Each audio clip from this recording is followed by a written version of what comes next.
And that makes you look at what's going on over in Syria in a different way, doesn't it? This is why I tell my students, we don't discuss politics. If you learn in the Islam, you're learning the Hadith. There's no need for us to discuss the political situation in Syria or Afghanistan. The Prophet told us what to do. You know, if you think your government is indulging in evil, okay, you're still supposed to obey him unless he's telling you to do something wrong. And if he's indulging in evil, then, what have you done? Have you talked to him? Have you met with him? Have you sat down with him to try to, give him advice, to advise him? Have you elected a group from amongst yourselves that could sit down with him and discuss the situation? But you have no right to overthrow him as long as he's praying. I don't care how you think he drinks alcohol, or I don't care how much you think that he's doing this or that. If he's conducting the prayers every day, you cannot touch him. Remember, the honor, the life, the property of another Muslim is sacred. One thing I give to the people of Saudi Arabia: they have not risen up to overthrow, and I hope they don't. We do not need another situation like Syria. Okay?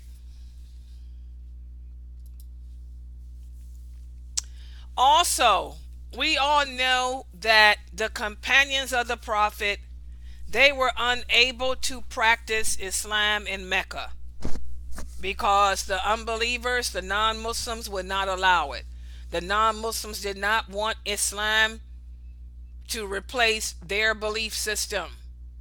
So the Prophet and his companions were forced to migrate, to leave Mecca, to move someplace else where they could practice Islam.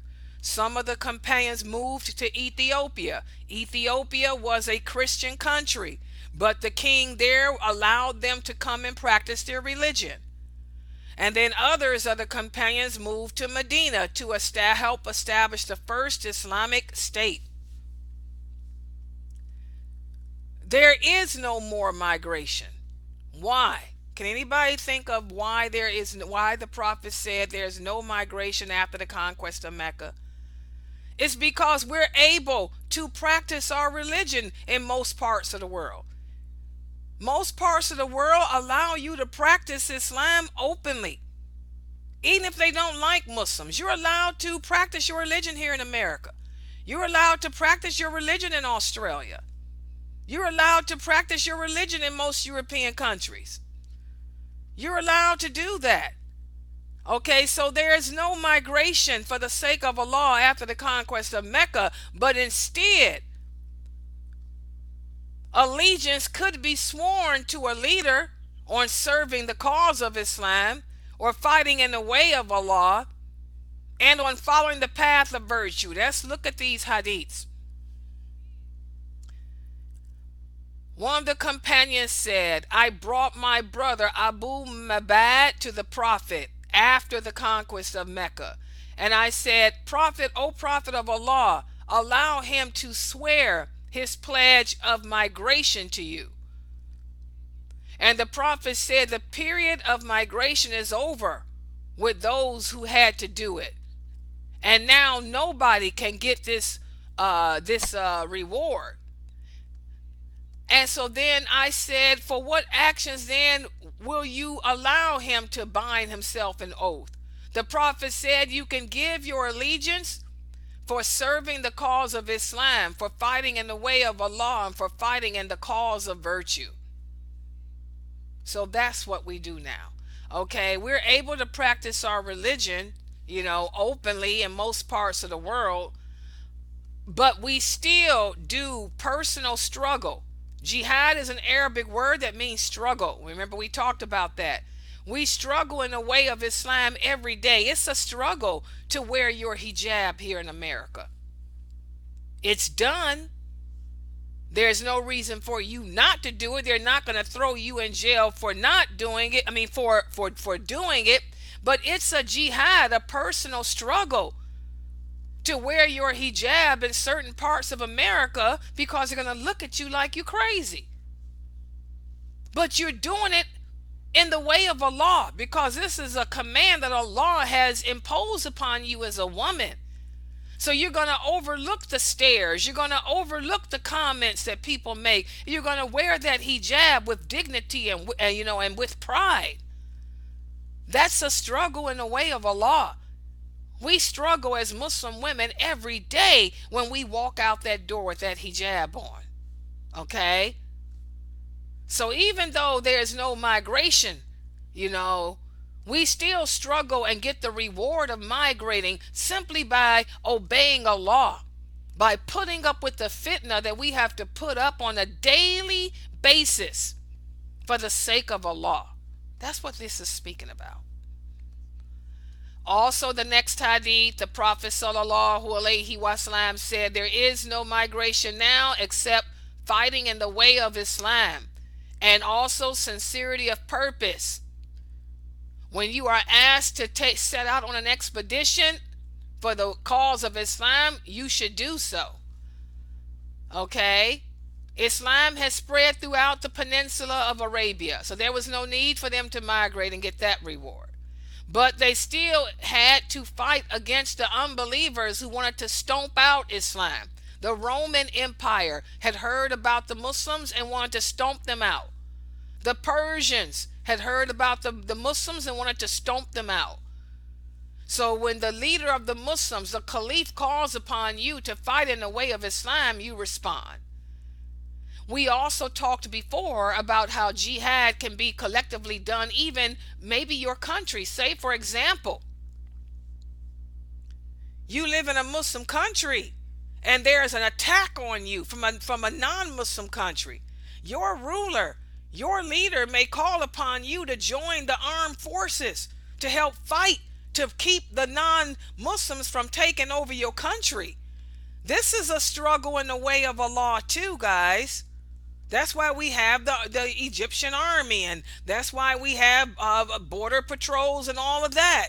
You don't want anyone to come into your country and do what Saddam Hussein did to Kuwait. And that was a Muslim. Okay? So you do get the reward of migrating for the sake of Allah when you are fighting to protect your country from an enemy invading it. And when the ruler of your country calls upon you to defend it, you should defend it. Does everyone understand that? Okay? The next hadith, the same thing. The Prophet sallallahu alaihi wasallam said, there is no migration after the conquest of Mecca, but jihad and sincere intentions, which means struggle and sincere intentions. When you are asked to come out and struggle in the way of Islam, you should do so. If you're living in Egypt and the president of Egypt tells you, look, we're under attack. Egypt is now under attack. I need all men to come forward and help to protect our country because we're protecting the life, the property, and the honor of the Muslims here. Then you should respond if you're living there in Egypt. Everybody understand? That's what this is speaking about. And you get the reward of having migrated for the sake of Allah. And even women. Remember, we talked about this before. There's a terrible misconception that the world, the Muslim world and the non-Muslim world have about women in Islam. They believe that Islam is a way of life that oppresses women. This is not correct. Islam is a way of life that has given rights to women that no other women have had before. Just like we have the right to divorce a man who we think is not good for us, just as we have the right to inheritance, we have the right to own our own property, our own businesses, and spend our money however we want. We also have the right to join the battles, unless our husband tells us not. Now, if you are a single woman, like these women in these pictures are, these are Muslim women, who are part of the army.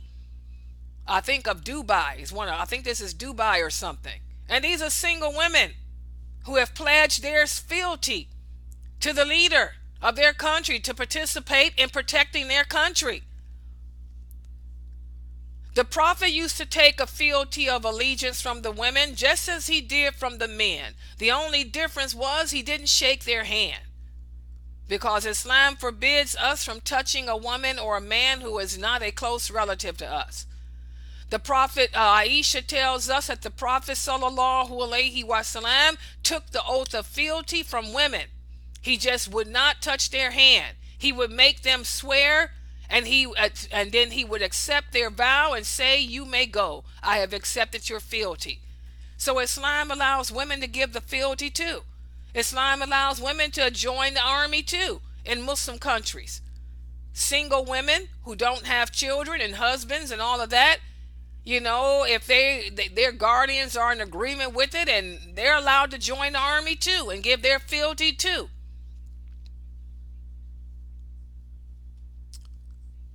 Also, a lot of people ask the question, in Islam, what is the age for a young boy to join the army? Well, in Islam, the age in which a boy is old enough to join the army is 15 years old. And that's why in many Muslim countries such as Egypt or Oman or whatever, if the boy turns 15, he has to join the army.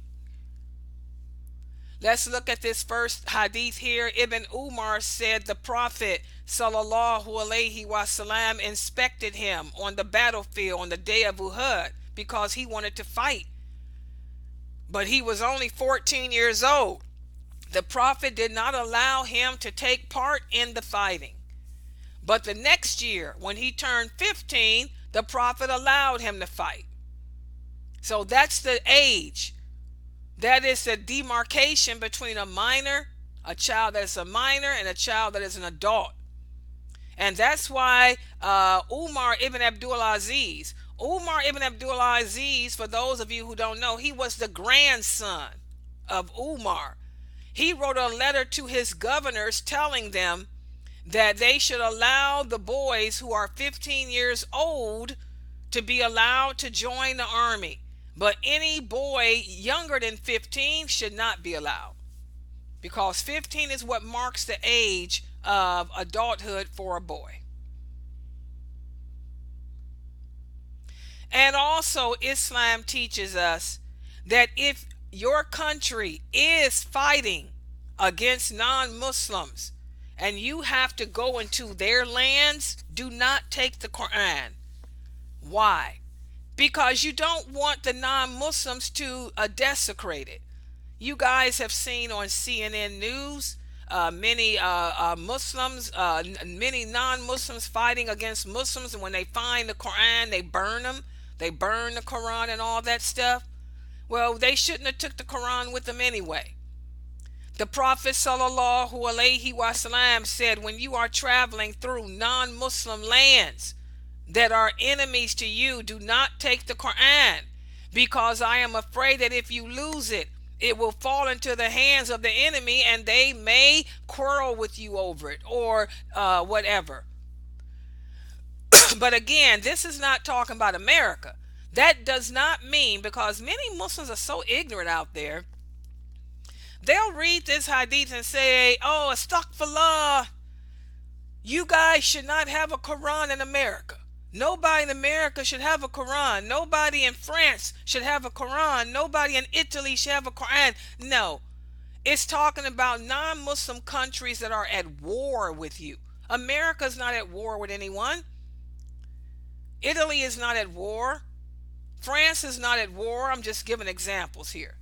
So if it's a non-Muslim country that is fighting against Islam, and when I say at war, I mean fighting against Islam, fighting against the Muslims. If America was fighting against the Muslims, then you are correct. We would not have a Quran here. America is not fighting against Muslims. In fact, 1 out of every 10 Americans is a Muslim. Did you guys know that? For those of you who don't know, 1 out of every 10 Americans is Muslim, is a Muslim. Okay? So that hadith about taking a Quran to a non-Muslim land is speaking about a non-Muslim land that is fighting against you. Okay? So, what do we learn from these hadiths today? We covered a lot of information today. What do we learn from these hadiths? Well, we learn first of all that if a leader over the Muslims has been established, and that will be the Mahdi. When the Mahdi comes, if someone else arises professing to be the Caliph, he should be executed. And just so you guys know, the Prophet already told us when the Mahdi comes and announces himself, what's going to happen after that? The Antichrist will come. The Antichrist will come and he will say that he's God Allah himself. Well, when that happens, that Antichrist should be executed. You accept if you've given your allegiance to that one ruler, if another person comes and claims to be ruler, then he should not be accepted or followed. And also we learn from these hadiths today that if the ruler over the Muslim appoints leaders, they are to be obeyed too, even if you don't like them. And that even exists in our personal masjids and things. If your imam appoints other people in positions of power or leadership, then they should be obeyed too, even if you don't like those people. And also we learn from these hadiths, just because a person is Arabic and can recite the Quran beautifully, and just because that person may speak eloquently, does not make him a god or anything else. Listen to that person's words. If that person is inviting you to something that will cause you to deviate away from true Islam, or if that person is inviting you to join a group or that does or believes things that contradicts Islam, you should separate yourself from that person. Run away from that person. Stick to the main group of Muslims who adhere to the true Islam. Also, we learn from these hadiths that if a leader is bad, he should not be executed. He should not be revolted against, as long as he continues to conduct the prayers. Instead, we should try to remind him as to what is right and to what is good, and obey him in everything that he says that is good. And if he continues to get worse, try to meet with him, try to talk to him. And if you can't do that, then make dua for him and ask Allah to help him and guide him. But as long as he's continuing with those prayers, you do not turn against him. You do not overthrow him. You do not revolt against him. Also, we learn from these hadiths, yes, it's true. There is no migrating for the sake of Allah today. Like the Prophet did. However, we do struggle in the way of Allah every day. Practicing your religion in an un-Islamic country, living here in America, for example, wearing that hijab, adhering to the rules of Islam, not fornicating, not adulterating, staying away from marijuana and the likes. This is a struggle that we have to endure every day as Muslims, and you're getting the same reward as if you had migrated, in the way of Allah. And also, if you do live in a Muslim country and your ruler, your leader calls you forward because the country is being overtaken by an enemy or something, or he calls you because someone has declared war on that country, then you should respond. This is also struggling in the way of Allah. Also, we learn that women too can participate in a collective struggle. Women too can offer their fealty to the men, to the rulers. The only difference is we do not shake hands. We also learned that boys are considered to be men and able to fight at the age of 15. And finally, if we are fighting in a war with a country that is against Islam, don't take the Quran, because you don't want the people to use that Quran against you to incite your emotions and your anger that could possibly get you to transgress the limits of Allah. So these are the things we learn. And I like this picture. This picture that you guys see me, this is one of the female fighter bombers of Abu Dhabi. That shows that women do participate in the on the battlefield, including today. She's one of the first female firefighters of Abu Dhabi. She dropped many bombs on the enemies. Okay? And the enemies are terrorists. She's fighting in the way of Allah, just like so many other Muslims, against terrorism, against ISIS, against Al-Shabaab, against all these terrorist groups that are doing everything in their power to make Islam ugly, to make Islam bad, to put fear in the hearts of the world against us. She's fighting in the way of Islam as a bomber against these terrorist groups.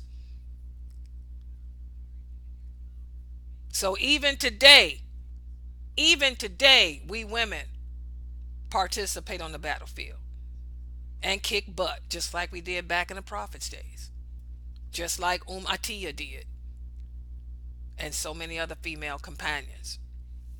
Okay, on that note, we'll stop right here for today. Tomorrow we will continue. I'm going to give you a quiz to cover everything that we discussed here that's of importance, which is most everything. I want to make sure that you guys understand the meaning of these hadiths so you can incorporate them into your lives. It'll make you think twice before you put your 2 cents in on what's going on in the politics of the world today. Okay? It'll make you think twice before you open your mouth about what you think the world should be. Allah has already told us how the world should be.